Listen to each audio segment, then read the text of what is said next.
So hello po mga ka-useful. Ito po muli si Kuya Hendrix upang mag-share po sa inyo ng kaalaman tungkol naman sa pag-aayos muli ng washing machine. Sabi po ng may-ari ay tumatagas yung kanyang washing machine, hindi na po puno. So ano kaya yung posibleng sira nung washing machine? So tingnan po natin kung ano yung gagawin natin, ano ba yung posibleng sira para sakaling mangyari po sa inyo. Kaya lang po mag-aayos na inyong washing machine. So yan po mga ka-useful, pakita ko po sa inyo.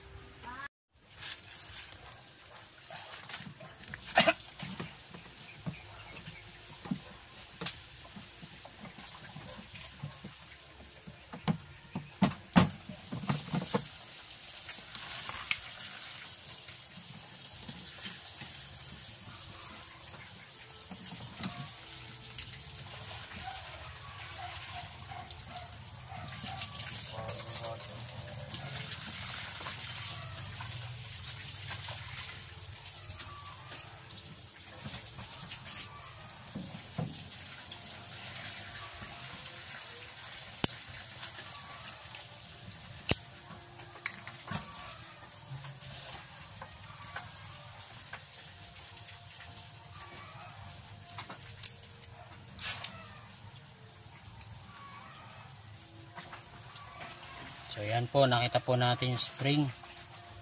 Bulok na, sira-sira na, putol-putol na. So yun po yung papalitan po natin. Dahil baka yan po yung sira, kaya mahina na siyang mag-lock.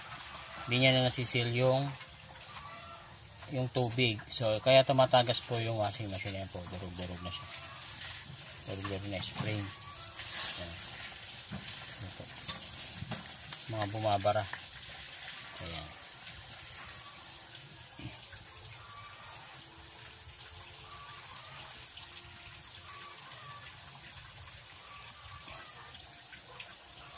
Ayan po, bumili tayo ng bagong spring. Palitan natin spring. 40 pesos lang po ito.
Check po natin kung meron pang tagas.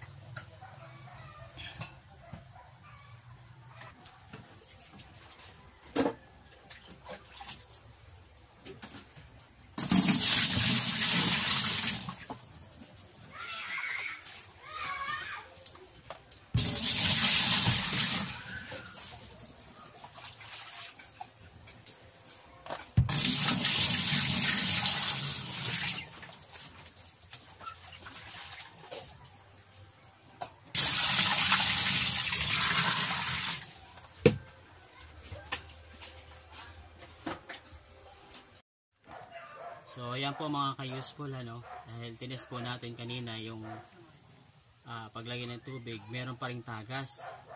So ang pinalitan lang po kasi natin spring.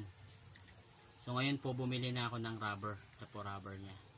So makikita niyo po ano ba yung pagkakaiba ng luma at saka bago. Ayan po. Yung luma, ito yung luma, maiksi na. Maiksi na siya kaya hirap na siya mag-lock doon sa washing machine. Tapos yung rubber niya po masyado nang malambot. Sumasabit na yung gilid niya. Kaya lumalabas po yung tubig. So ang ginawa po natin, bumili po tayo ng bagong rubber. So bili ko po dito 100 pesos. Tsaka po yung spring 40 pesos. So yan lang po bibilin yung mga ka-useful ano, kung sakali may tagas po yung washing machine po ninyo. So kabit ko na po ulit. So ayan po, test po natin kung may tagas pa rin sa kabila ng papapalit ng rubber. Ayan, wala na po mga ka-useful. Sasarado na.